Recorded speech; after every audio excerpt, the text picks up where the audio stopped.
Hello viewers, welcome to. நான் இப்போ வந்து வாழைப்பூ எப்படி செய்கிறேன்னு சொல்கிறேன். வாழைப்பூவில் வந்து நடுவில் இருக்குல்ல ஒரு நரம்பு மாதிரி இருக்குது, அதையும் சைடில் ஒரு சின்ன நரம்பு இது மாதிரி இருக்கு இலை மாதிரி, அதையும் பிடுங்கி போட்டுறணும்.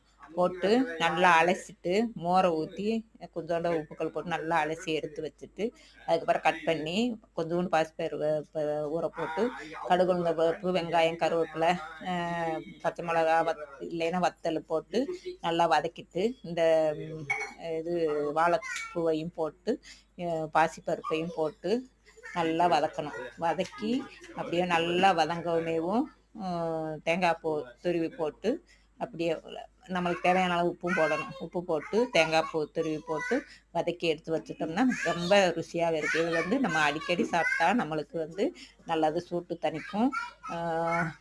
எவ்வளவோ நன்மைகள் உண்டு. அதனால நீங்கள் வந்து வாழைப்பூ வந்து கிடைச்சா இப்படி பண்ணி பாருங்கள், நல்லாயிருக்கும். இந்த